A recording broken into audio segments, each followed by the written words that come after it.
Zaman dulu ada kisah rakyat. Seorang putri bernama Roro Jonggrang menolak lamaran dari Bandung Bondowoso. Dikarenakan Bandung Bondowoso tidak mampu menyanggupi syarat dari Roro Jonggrang. Di mana dalam waktu 1 malam ia diminta untuk membuat 1000 candi.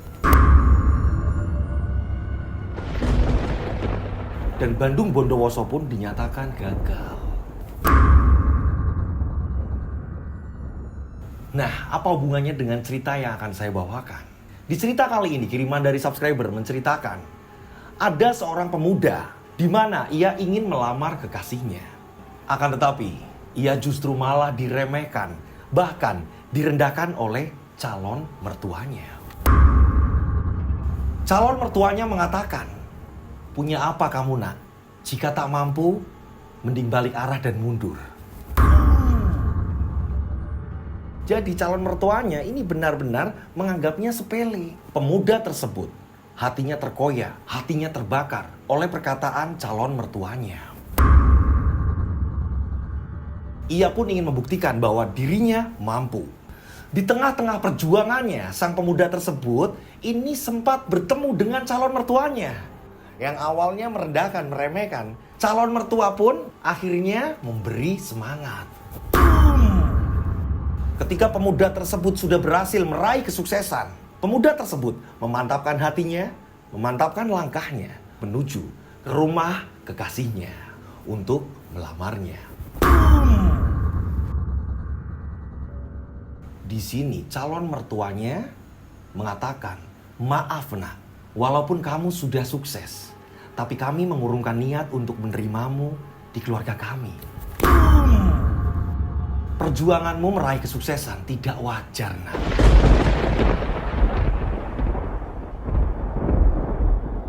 Assalamualaikum warahmatullahi wabarakatuh. Kembali lagi bersama saya Rian Agus Widodo, tentunya di channel Rian Agus Widodo. Apa kabar semuanya? Mudah-mudahan kalian dalam keadaan sehat walafiat. Itulah doa saya setiap hari. Monggo silakan absen. Namanya siapa, kotanya di mana, biar saya kenal tambah dekat dengan kalian semuanya. Kalian penasaran seperti apa ceritanya? Tak perlu lama-lama lagi, kita langsung saja menuju ke ceritanya. Ada di antara kita.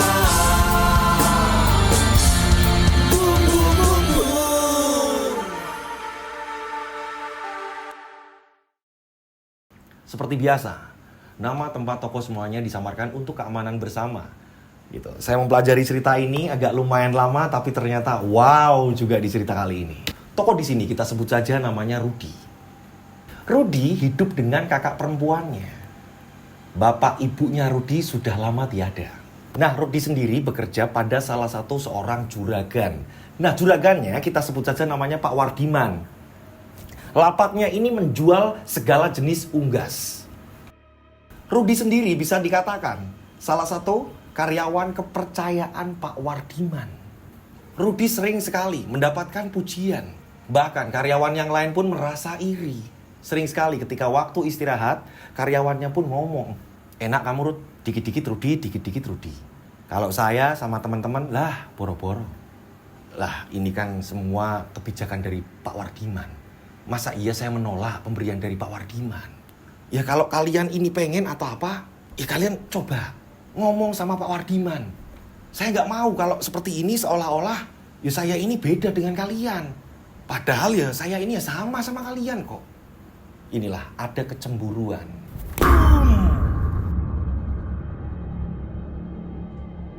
Ini berjalan sampai beberapa tahun. Pergantian karyawan terus-menerus, akan tetapi beda dengan Rudi. Rudi adalah karyawan tersayang. Pada suatu hari ada pembeli, kita sebut saja namanya Titin. Seringnya Titin beli ayam di situ yang menjadikan Rudi pun akhirnya akrab dengan Titin. Ternyata Titin pun nyaman. Rudi pun memberanikan diri untuk menyatakan cinta kepada Titin. Hubungan mereka pun diketahui oleh Pak Wardiman. Pak Wardiman pun sempat bicara dengan Rudi. "Rud, Bapak mau tanya. Tapi ya dijawab jujur ya." Iya Pak." Ketika ada seseorang yang memang mencintai kamu, menerima kamu apa adanya, kamu mau serius nggak sama dia? Ya serius lah Pak. Masa iya enggak Pak? Nah, kamu pikir Bapak nggak ngeliatin apa yang kamu lakukan terhadap salah satu pembeli yang sering kesini? Kalian pacaran kan? Bapak tahu ya Pak? Ya tahu lah. Siapa namanya? Titin Pak. Dia anaknya baik Pak. Nah pertanyaan Bapak tadi, dia itu sayang sama kamu apa adanya nggak? Kalau kamu ini seorang karyawan, terus kalau kamu ini ya pekerjaannya seperti ini, kadang ada bonus ya kalau penjualan rame. Kamu udah cerita semuanya belum sama dia? Ya sudah Pak. Dan dia mau menerima Pak. Akan tetapi ya Rudi masih bingung Pak. Bingung kenapa? Dimana Rudi ini kan serius ya Pak. Rudi juga nggak pengen hanya pacaran-pacaran saja. Mengingat Titin sendiri usianya juga lebih dari cukup. Begitu juga dengan saya Pak. Nah, saya masih tanda tanya Pak. Kenapa setiap ketemu ini selalu di luar Pak? Saya ini tidak diperbolehkan ngapel ke rumahnya. Ya maksud saya ini kan laki-laki Pak. Saya pengen ketemu keluarganya. Saya pengen mengungkapkan isi hati saya. Yaitu bentuk dari keseriusan saya Pak. Bagus. Bapak suka kalau gitu. Ya iyalah Pak. Makanya tadi Bapak bilang, kalau ada yang terima apa adanya, kamu mau? Ya mau lah Pak. Makanya saya mau nyeriusin. Kakak saya juga sudah mengatakan seperti itu Pak. Walaupun Titin melarang kamu main ke rumahnya, saran Bapak ini, kamu ngomong Titin, ya apapun yang terjadi, kamu harus tetap ketemu dengan orang tuanya.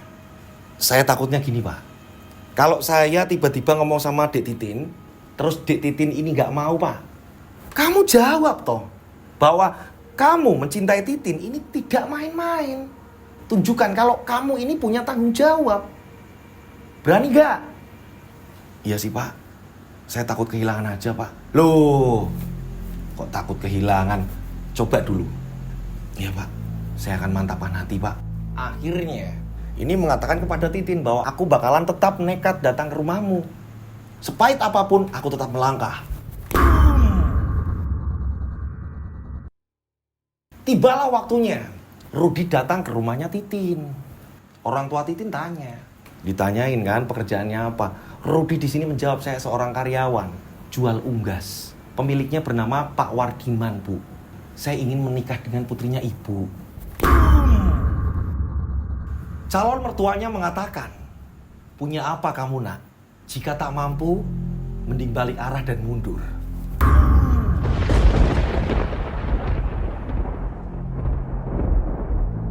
Jadi calon mertuanya ini benar-benar menganggapnya sepele. Titin harus ketemu dengan pria yang tepat.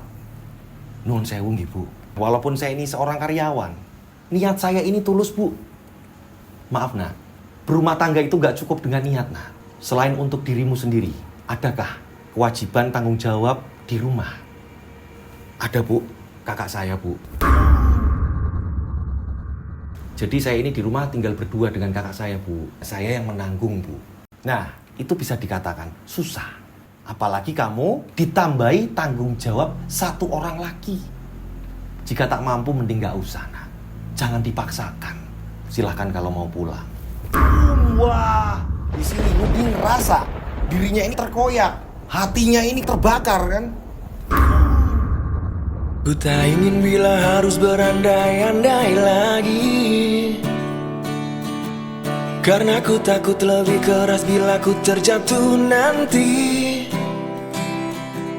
Ku tak mau bila harus berjika-jika lagi, karena ku takut lebih perih saat ku terluka nanti. Hanya saja ku ingin kau mengerti,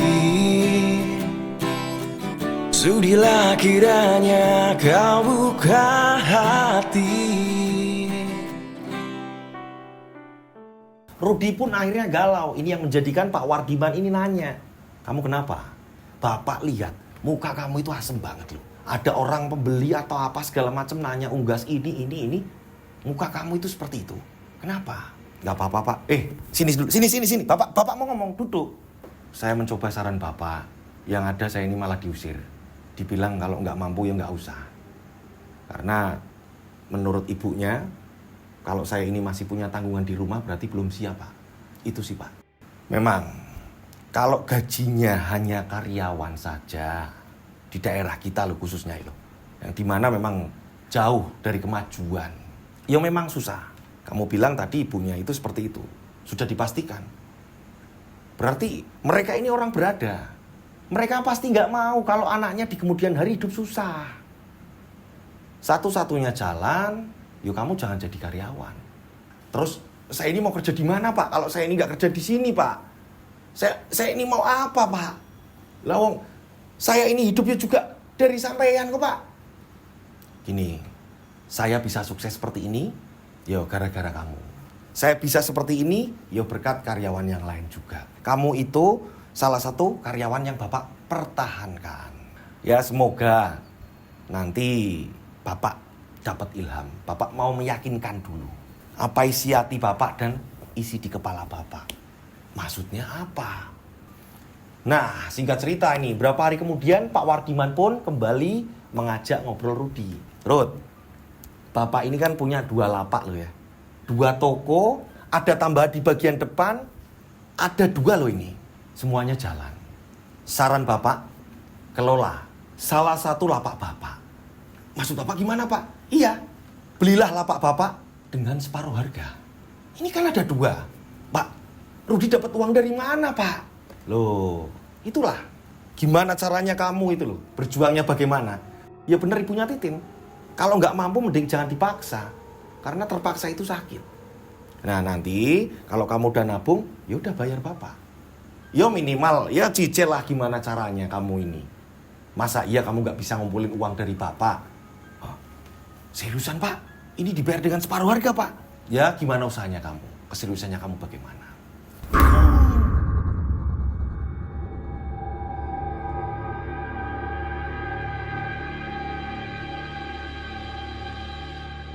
Nah singkat cerita Rudi bertemu Titin. Ini nggak sengaja. Titin, Mas Rudi, Mas, soal udah nggak apa-apa kok. Itu semua kesalahan aku. Ya kayak ginilah kalau aku dilahirkan menjadi orang miskin. Ya memang kayak gitu Mas keluargaku. Aku kan udah ngomong seperti itu. Enggak kok, bener ibumu kok. Dan aku ini sebenarnya ada peluang. Cuma aku nggak tahu harus gimana. Peluang gimana Mas? Kamu tahu aku kerja di tempatnya Pak Wardiman. Pak Wardiman ini ngomong sama Mas. Beliau ini kan punya 2 lapak. Nah lapak yang satunya ini Mas Rudi disuruh beli. Disuruh membeli dengan harga murah. Karena menurut Pak Wardiman, ya kalau aku tetap jadi karyawan ya susah untuk dapetin uang banyak. Untuk hidup sejahtera ke depan ya susah. Ya apalagi ini di daerah kita, jauh dari kemajuan. Udah dikasih murah aja masih ditawar. Itu Pak Wardiman seriusan Mas? Iya. Tapi walaupun separuh harga, mau dapat uang dari mana coba? Nabung pun juga lama. Ya itu aja sih yang Mas bisa sampaikan. Ya sebenarnya antara biar kamu juga nggak terlalu berharap dengan Mas. Dan Mas juga nggak ngerti ke depan bagaimana. Singkat cerita, ini tiba-tiba pagi-pagi saat itu Rudi sedang beres-beres kandang, Titin datang. Mas, ini aku ada tabungan. Kalau mau dipakai dulu nggak apa-apa. Buat biaya kamu beli lapaknya Pak Wardiman itu loh Mas, yang sebelah ini. Loh, kamu ini? Loh, nanti kalau Mas gak bisa balikin gimana? Udah Mas, gampang nanti Mas pelan-pelan balikinnya. Yang penting kamu ini usaha dulu Mas. Siapa tahu dengan kamu buka lapak sendiri lebih maju Mas. Titin, serius ini Titin? Iya, gak apa-apa pakai dulu. Nanti ngembaliinnya pelan-pelan Titin gak apa-apa kok. Yang penting gak usah ke tempat Titin, percuma. Nanti aja kalau memang udah mantep, mapan, sesuai apa yang ibu katakan. Iya sih Titin, terima kasih yo. Hingga pada akhirnya Rudi pun ini menanyakan kepada Pak Wardiman. Pak, seriusan gak Pak kalau lapak ini Rudi yang pakai Pak? Ya serius, kalau kamu memang serius. Emang udah ada uang? Kebetulan ini Pak, ada Pak. Kalau toh memang kurang yo, kurangnya nanti ya Pak. Ya coba berapa uangnya? Dihitung nih. Oh, ya udahlah, kurang juga berapa, nanti tinggal Bapak ini potong gaji kamu. Nah, ini tak kasihkan kamu sebagian. Loh, Pak, lah wong saya ini masih kurang. Ya udah kan Bapak tadi bilang, kurangnya gampang kapan-kapan. Kamu mau usaha unggas juga toh, sama kayak tempatnya Bapak? Iya sih Pak. Lah iya itu buat kamu beli pertama. Ternak-ternak kamu atau apa yang pertama kamu miliki untuk dijual. Atau kalau enggak nanti sebagian beberapa dagangan Bapak ditaruh di situ. Ya nanti kamu tak kasih upah juga, ya toh? Ya ampun Pak, terima kasih Pak Ardiman, makasih Pak. Nah, akhirnya Rudi menempati lapak tersebut. Ini bersebelahan dengan Pak Wardiman. Nah, ruko sebelahnya ini yang dipakai si Rudi. Inilah yang menjadikan sahabat-sahabat Rudi yang udah pada keluar ini iri sama Rudi. Rudi ini ngomong sama mereka. Siapa yang nggak ngomong sama Pak Wardiman ketika ada apa-apa? Gitu? Ya bukan salahku. Wong kalian ngeluh tapi menjatuhkan teman. Ya salah. Rudi mengatakan hal seperti itu kepada teman-temannya yang selalu iri terhadap Rudi.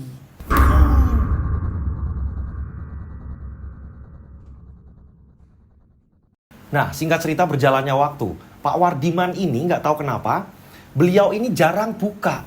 Nah, ini yang menjadikan para pelanggan yang sering membeli unggas di tempatnya Pak Wardiman otomatis berpindah ke tempatnya Rudi. Hingga pada suatu ketika ibunya Titin dengan Titin ini lewat. Assalamualaikum Bu. Waalaikumsalam Bu. Aduh, saya mau nawarin mampir tapi tempatnya kayak gini. Gak apa-apa, bagus kok. Semangat ya. Pokoknya semangat. Nanti kalau memang kamu udah siap, biar datang aja ke tempat ibu. Tapi kalau belum siap, ingat, jangan dipaksa. Iya Bu, doain ya Bu. Iya, saya sebagai orang tua kan doain siapa saja. Ya udah kalau gitu kami permisi dulu. Nah, disinilah Rudi ini pengen membuktikan ke orang tuanya Titin bahwa dia mampu, dia bisa. Apalagi ditambah Pak Wardiman ini sudah mulai jarang buka. Akan tetapi, tak lama setelah itu, justru malah unggas-unggas jualannya Rudi ini tiba-tiba banyak yang keracunan dan pelan-pelan banyak yang mati. Banyak para pembeli yang komplain, Mas Rudi ini gimana? Orang saya beli merpati, belum genap 1 minggu, malah mati.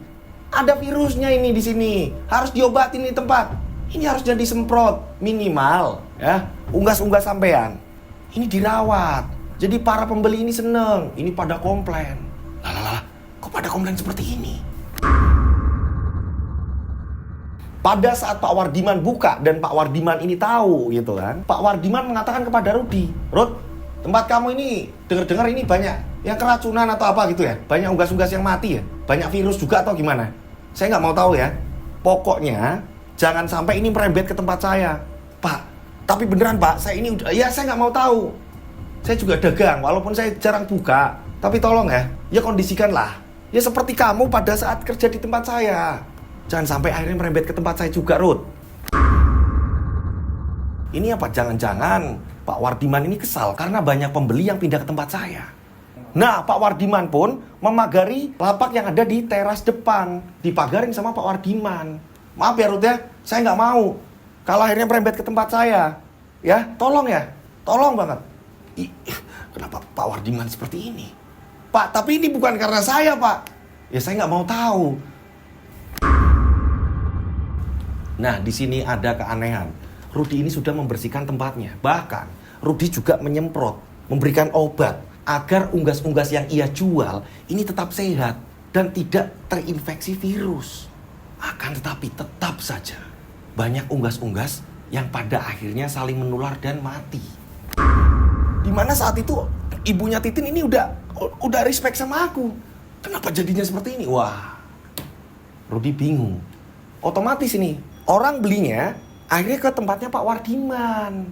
Yang awalnya Rudi udah seneng, orang-orang pada beli ke tempatnya Rudi, kini berbalik arah nih ke Pak Wardiman lagi. Walaupun Pak Wardiman ini jarang buka. Ada juga yang mengatakan kepada Rudi, Rud, yang namanya dagang, semuanya itu pakai penglaris. Ya saya nggak nuduh ya Rud, saya ini hanya sahabat kamu, itu saja sih. Aku lihat juga kayaknya di tempat-tempat yang lain baik-baik saja. Kenapa di tempatku kayak gini? Begitu Pak Wardiman yang dulunya baik, sekarang kok omongannya kayak gitu. Dipikirnya saya yang membuat ulah seperti ini. Dia takut inilah, itulah, apalah. Malah bahkan sampai disekat-sekat kayak gitu. Lah ya wajar lah. Dia juga nggak mau tertular juga unggas-unggasnya. Apa jangan-jangan? Darut, saranku tetap jaga kebersihan kandangmu. Terus itu. Tapi, saya nggak tahu kalau ternyata ada yang nggak suka dengan kamu jualan. Nah, singkat cerita, ada seseorang, ini pembeli, ini mengatakan, kayaknya di tempat sampean ini kurang beres ini mas. Banyak unggas-unggas yang nggak sehat loh mas. Dan saya lihat ini sepertinya ada yang nggak suka dengan sampean. Kayaknya seperti itu. Kalau saya jadi sampean ya saya langsung ambil tindakan. Maksud sampean gimana mas? Ya saya ambil tindakan. Karena bersaing secara tangan kosong susah untuk di zaman sekarang. Minimal ke tempat dukun. Sampean ini siapa? Ya kan saya sering beli ke sini mas. Nama saya Pur. Kita sebut saja namanya Mas Pur. Nah, Mas Pur ini bukan warga daerah situ. Cuma Mas Pur ini sering sekali datang ke lapaknya Mas Rudi. Nah, Mas Pur menawarkan, kalau sampean ini mau ikhtiar dengan cara yang seperti ini ya berarti ya semangat ya. Tapi kalau memang harus ditempuh dengan jalan yang lain, ya itu mungkin lebih cepat kali mas untuk mendapatkan hasil yang baik juga. Mas Pur, saya numpang nanya nih mas. Mas Pur punya kenalan gak mas? Kalau toh memang punya mas, saya mau mas. Loh, dipikir lagi. Justru saya ini awalnya ini salut loh. Saya ini bukan orang sekti sih mas. Saya salut tapi nggak tahu kenapa saya ini tahu ketika ini jualan bener nggak, ini jualan ini. Tapi saya nggak mau loh ya. Sampean terus minta, lah itu yang itu ditunjukin. Saya nggak mau nebak. Cuma saya sendiri tahu. Lah kalau sampean ini polos, kalau mau bertahan, ya pasti bisa. Tapi kalau memang pengen hasil cepet lain cerita. Mas Pur, jangan bilang siapa-siapa mas. Saya mau mas.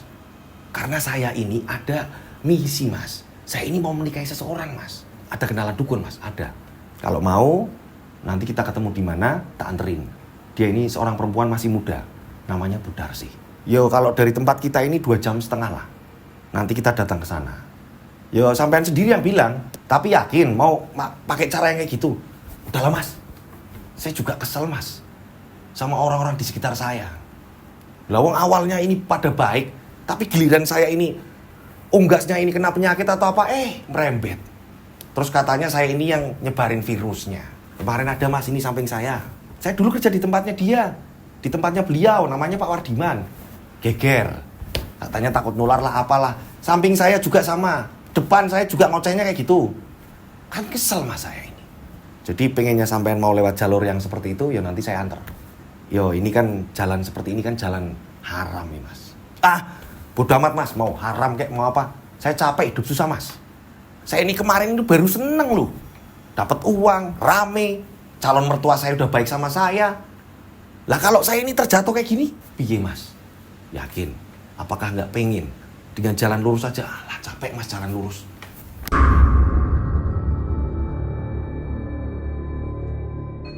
Hingga pada akhirnya Mas Pur mengantar ke tempatnya Bu Darsi.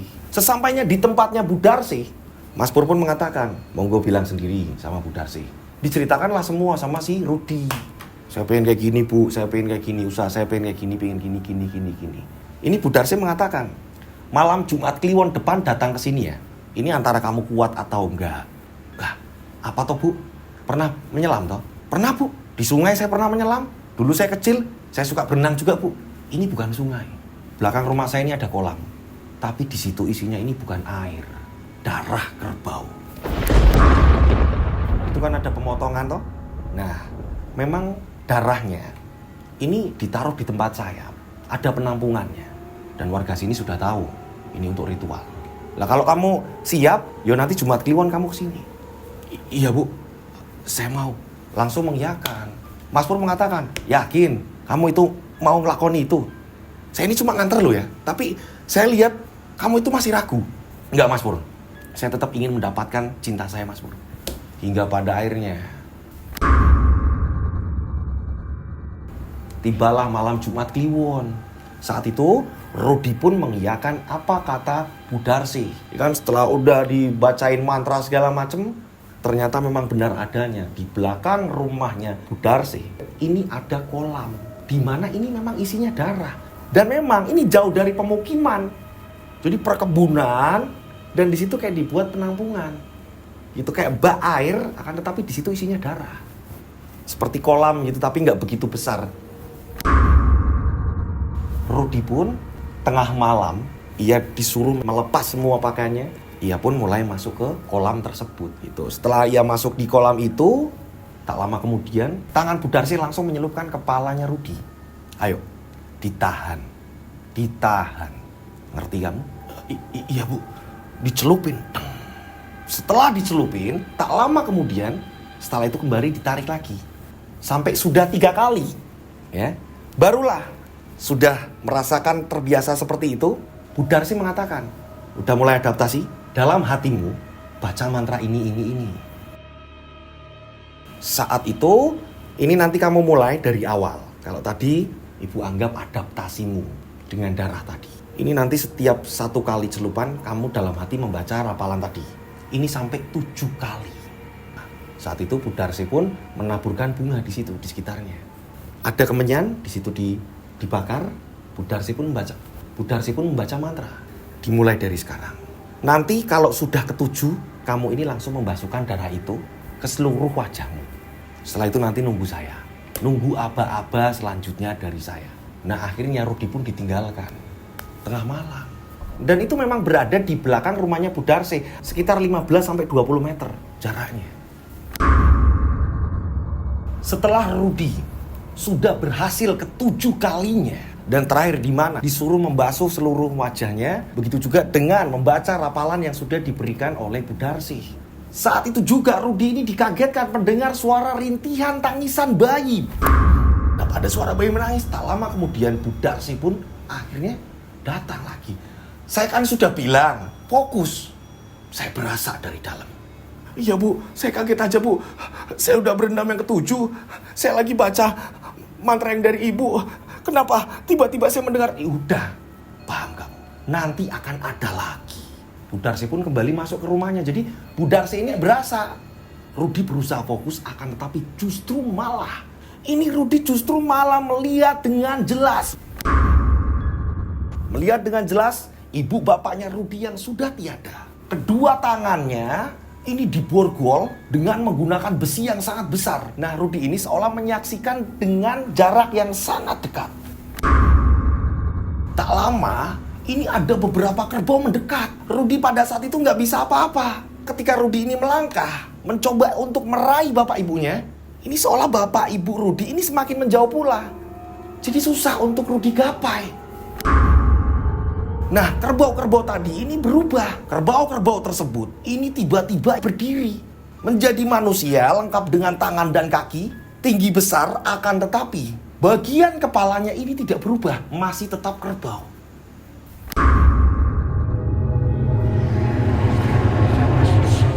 Ini tiba-tiba kerbau ini langsung mencambuk, menyiksa bapak Rudy.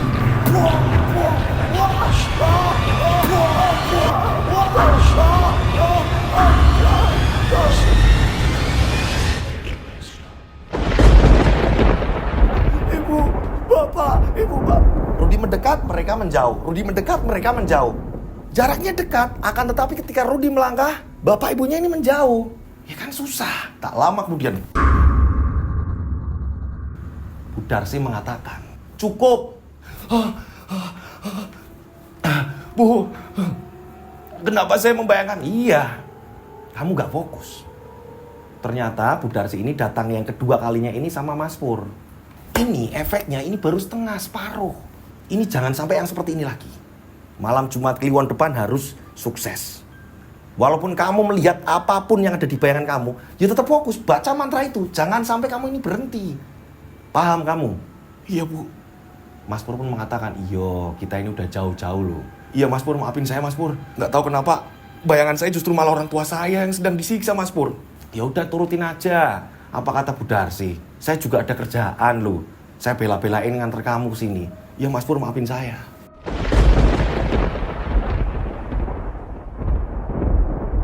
Singkat cerita, malam Jumat Kliwon selanjutnya Rudy pun akhirnya berhasil. Walaupun di bayangan Rudy masih tetap saja melihat tubuhnya ini manusia, kepalanya ini kepala kerbau, sedang menyiksa ibu bapaknya. Akan tetapi Rudy karena memang sudah diberitahu oleh Bu Darsi harus tetap fokus agar ritualnya berhasil. Rudy akhirnya memaksakan membuta mata hati dan otaknya. Singkat cerita, Bu Darsi pun mengatakan, nah, ritual kali ini benar. Ritual ini benar. Jangan sampai ya, nanti ritual-ritual selanjutnya ini gagal. Tapi ini sudah ada efeknya, nanti kamu rasakan sendiri. Maharnya ini, kamu yang harus diganti ini. Singkat cerita, ternyata benar adanya. Ritual baru 2 kali. Dagangan Rudy nggak tahu kenapa tiba-tiba hari itu juga langsung laris. Ini banyak orang-orang yang berdatangan, Mas. Oh ini, Mas tapi ini kondisinya kurang sehat, nggak apa-apa. Saya butuh yang kayak gini kok, Mas. Saya butuh ini ya. Wah ini ayamnya ini bagus juga nih, Mas. Wah. Singkat cerita, 5 kali sudah Rudy ritual. Dagangan semakin laris. Nah, Pak Wardiman, ini kan memang jarang buka orangnya. Nah saat itu Pak Wardiman ini tanya sama Rudy, Rud, Bapak mau nanya Rud, udah lama kita nggak ketemu. Kamu laris seperti ini? Ada unsur gaibnya nggak? Dan kalau ada, pergi ke dukun siapa kamu ini? Nah, Rudy pun langsung menjawab, maksud Bapak apa, Pak? Kok Bapak ngomongnya kayak gitu, Pak? Loh, saya ini dagang di sini, ini sudah lama loh. Dan saya tahu, saya paham betul, mana orang yang jujur dalam berjualan, mana orang yang tidak. Paham saya, orang menggunakan cara gaib seperti apa, saya tahu. Makanya saya ini nanya ke kamu. Niat kamu ini kan buat melamar pacarmu, ya jangan sampai lah ya kamu itu menggunakan hal gaib, karena bakal fatal. Nanti kamu nyesel kalau kamu menggunakan hal seperti itu. Pak, maksud Bapak apa, Pak? Kenapa ngomongnya seperti itu? Orang saya dagang jujur kok. Ya saya cuma mengingatkan, nggak perlu marah. Setelah itu Pak Wardiman pun akhirnya pergi meninggalkan Rudy. Rudy di situ merasa kayak tertuduh, walaupun Rudy aslinya menggunakan. Akan tetapi bagi Rudy ini semacam penghinaan. Ngapain Pak Wardiman nyari tahu? Lagian Pak Wardiman ini nggak ada hubungannya sama Mas Pur, nggak kenal juga. Rudy memastikan ketika ketemu Mas Pur, Rudy ngomong sama Mas Pur, Mas Pur, kenal Pak Wardiman nggak? Lah, saya nggak ngerti malah. Saya tahu namanya Pak Wardiman dari sampean. Lah iya, kok kenapa seperti ini ya Mas Pur? Ya wajar lah, orang itu menduga-duga. Ya kan orang itu ada yang nggak suka, ada yang suka. Ya kan kayak gitu. Nah di ritual selanjutnya, ini efeknya wow lebih ngeri lagi. Sekali nurunin unggas-unggas, ini langsung ludes habis. Modal-modal udah mulai tak sisihkan. Ini yang buat ini yang buat ini bakal bisa terlunasi. Utangku ini bisa terlunasi. Aku bakal bisa ini secepatnya menjemput cintaku. Disinilah muncul kesombongan. Rud, tambah laris yo. Bapak seneng liatnya. Apa sih Pak? Kalau iri nggak usah kayak gitu, apa ngomong yang enak? Ya kan Bapak cuma ngomong. Ya udah sanalah, sana jangan ganggu. Apa masih kurang? Nanti kalau saya ini sudah nata semua keuangan saya bayar setengahnya. Biar Bapak ini tenang. Rud, kan Bapak sudah bilang, Bapak nggak nagih kok. Udah, lagian Bapak loh omongannya kayak gitu. Nuduh orang pakai inilah apa. Loh, cuma ngingetin Rud. Udah. Sana. Sampean, tokonya sebelah saya ya. Jadi nggak usah kesini, nggak usah ke lapak saya. Paham? Tambah sombong si Rudy. Tambah sombong. Paginya laris lagi terus menerus. Nah, Pak Wardiman pun akhirnya dagang ini kayak seperlunya saja. Dan unggas-unggasnya ini lebih lengkap di tempatnya Rudy. Ketika Pak Wardiman ini kembalinya apa? Rudy mengatakan, Pak, saya mau tanya, sampean ini niat jualan nggak? Kalau memang nggak niat jualan ya, maaf nih ya. Daripada sampean ini nggak niat. Kalau lapaknya yang satu lagi itu tak beli gimana? Tapi nggak usah setengah harga. Gimana? Saya soalnya semakin hari semakin percaya diri. Kalau di tempat saya dengan jualan yang jujur, saya yakin itu Pak. Kalau sampean nggak mampu mengelola, biarkan saya membeli lapaknya sampean. Oh, nggak Rud. Walaupun saya ini jualannya masih seperti ini dan saya ini jarang datang dan saya juga sudah nggak punya karyawan, semuanya sudah saya alokasikan ke perkebunan saya. Ya, saya sedang menikmati hidup. Tapi untuk menjual lapak mungkin ini jauh dari pemikiran saya. saya nggak akan menjualnya, Ruth. Oh ya kirain udah nggak sanggup jualan atau apa. Ya, terus lagian Pak, kalau urusan orang itu nggak usah ikut campur ya Pak, sekali lagi ya. Saya nggak suka itu Pak, mudeng sampean. Iya Ruth, apapun itu kan Bapak ini cuma mau ngingetin. Kamu juga dulu ikut Bapak. Ya udah, masalah dulu. Sekarang. Rudy sekarang beda loh Pak.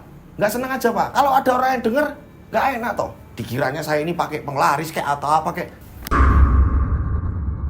Padahal memang benar Rudy ini pakai. Semenjak Rudy ini pegang uang banyak, ya inilah, tidak bisa mengendalikan dirinya.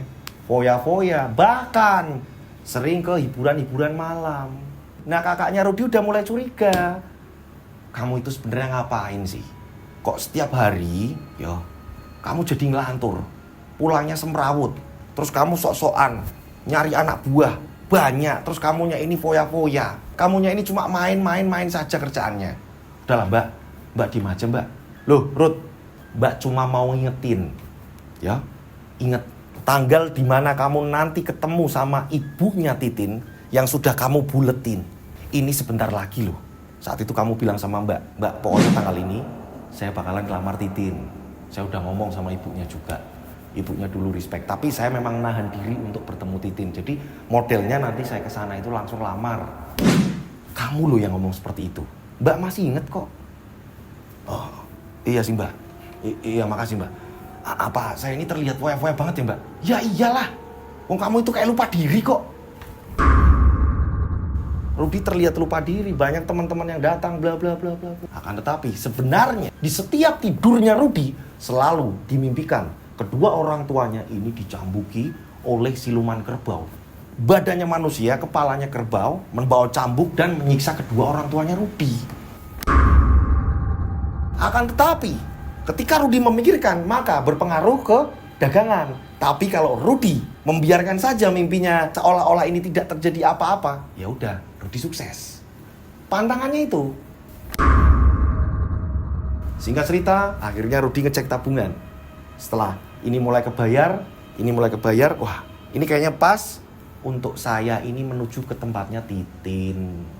Saya harus melamar Titin. Mbak, disiapno, siapa lagi yang mau nanti diundang, acaranya ini kayak gini. Aku bakalan terlihat, wah Mbak, adikmu ini Mbak. Iya, tapi kok perasaan Mbak gak enak yo. Mbak ini bermimpi yang, udah, jangan berpikir yang aneh. Doain adikmu mau ke sana.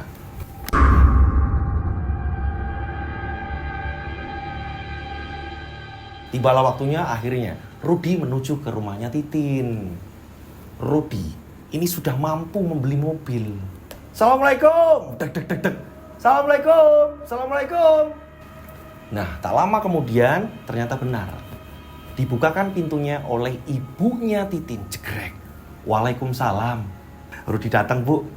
Seperti janji Rudy akan melamar Titin, Bu. Nak, maaf. Kalau bisa duduknya di teras saja. Loh, kenapa nggak di dalam, Bu? Titin ada kok di dalam. Ada yang... Terus bagaimana, Bu, untuk keselanjutan ke depan?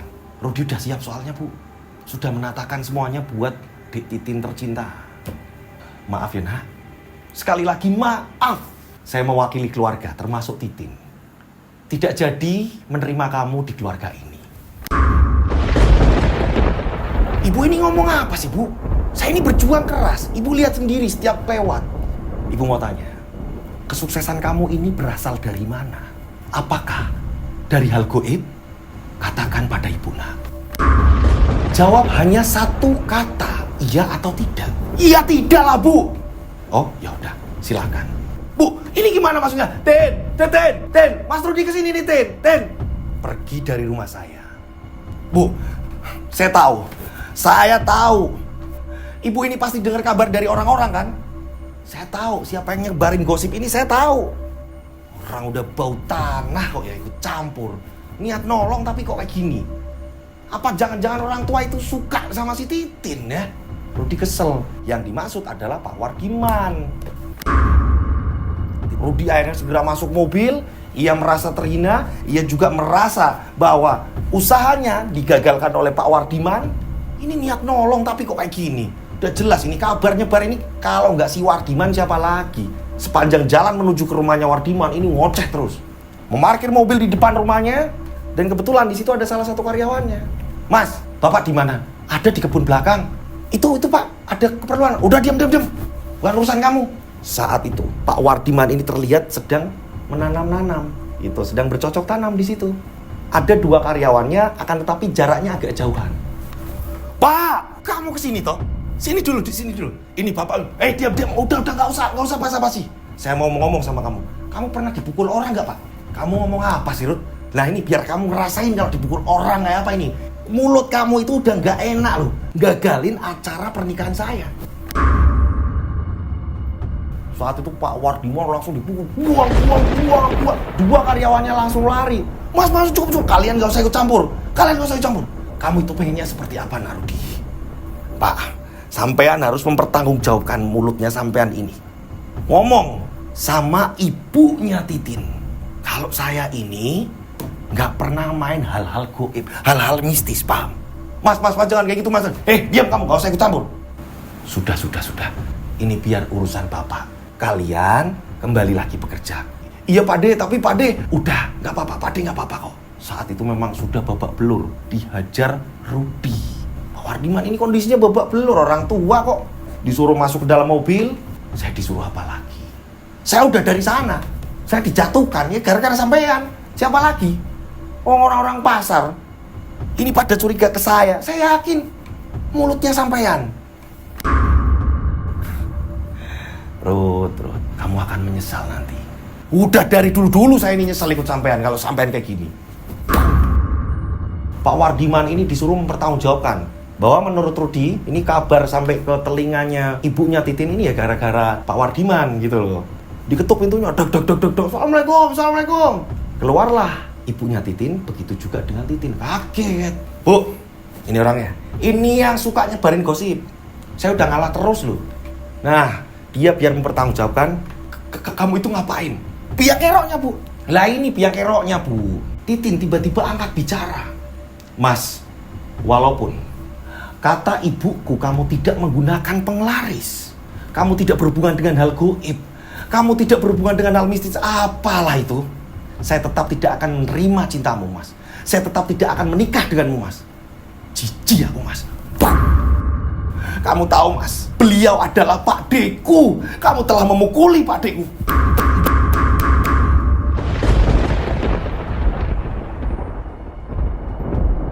Pak Wardiman hanya tertawa. Untung ketawanya sekarang ya, Tin. Siapa sebenarnya dia? Bapak ini tahu anak ini awalnya baik. Pak, saya nggak ngerti, Pak. Pak Wardiman ini padenya Titin. Iya, saya padenya. Dan Pak Wardiman pun menjelaskan. Flashback nih, ini kok bisa seperti ini putarannya? Ada apa gerangan? Kita tarik mundur ceritanya, kita flashback. Pak Wardiman ini kakak dari ibunya Titin. Keluhannya Titin lagi-lagi ditinggalkan oleh kekasihnya. Ini yang membuat ibunya Titin ini memberikan sebuah syarat. Lah percuma kalau Titin ini buat main-main saja. Pak Wardiman merasa kasihan terhadap Titin. Berjalannya waktu, usia Titin juga sudah usia yang bisa dikatakan ya kayak perawan tua.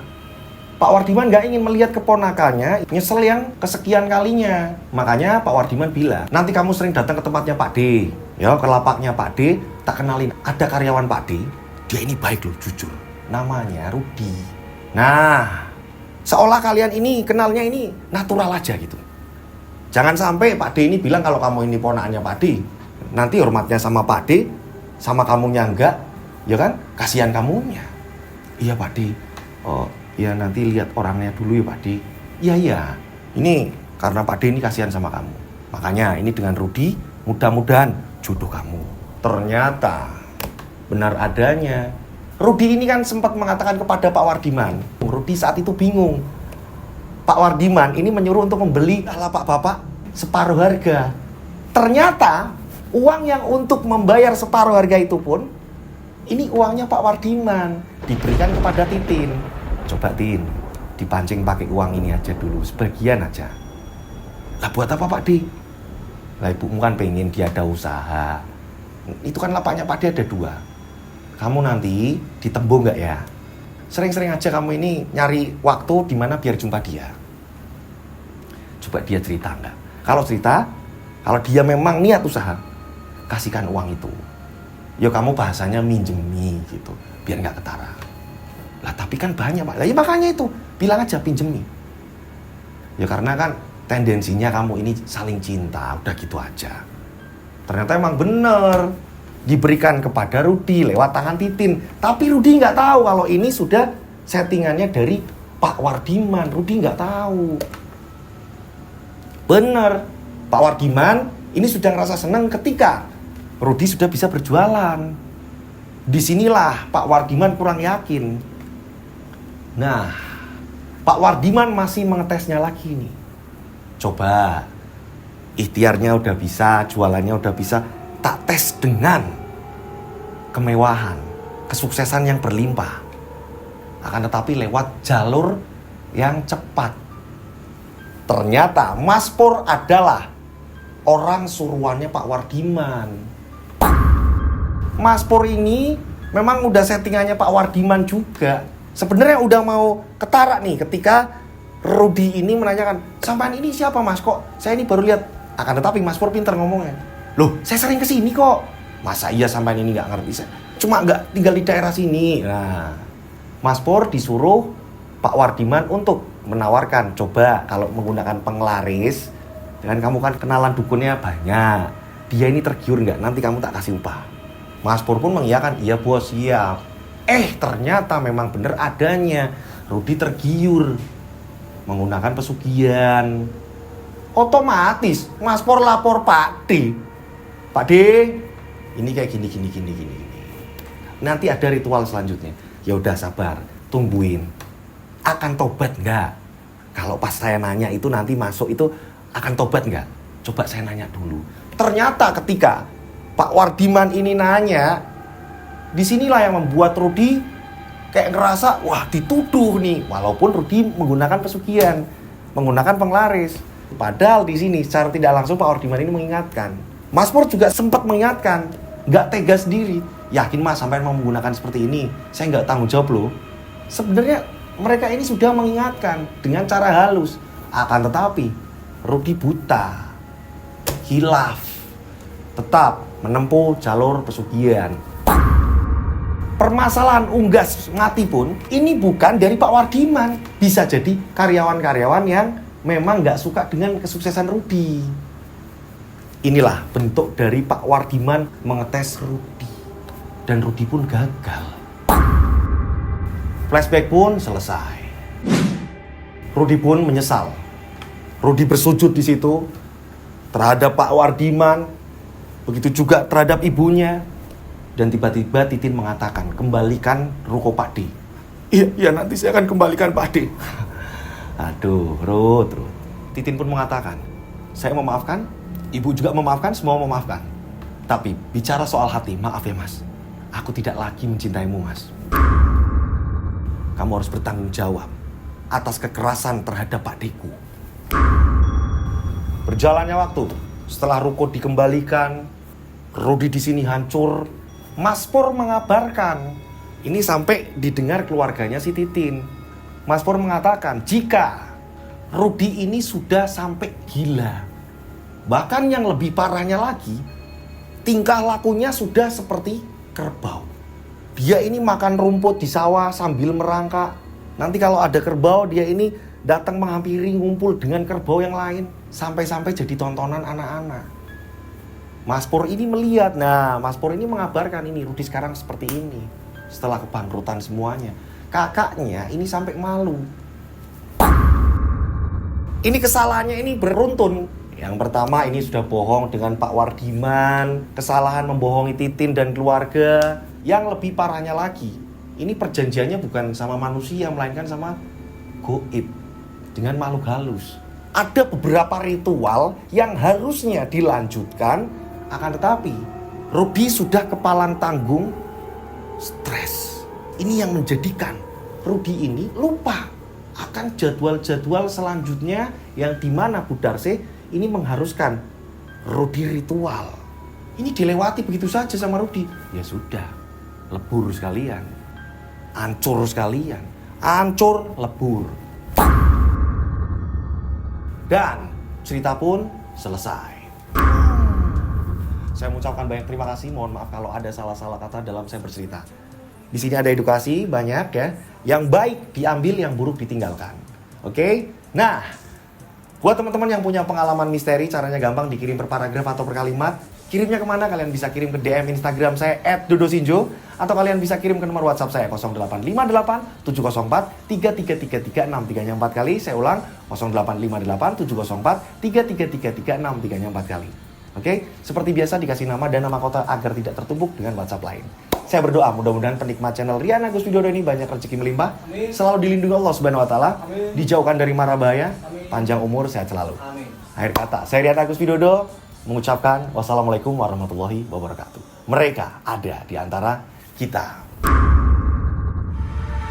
Mereka ada di antara kita. Subscribe channel Rian Agus Widodo, kisah misteri. Mereka ada di antara kita. Nyalakan lonceng, notif, tinggalkan komen, share.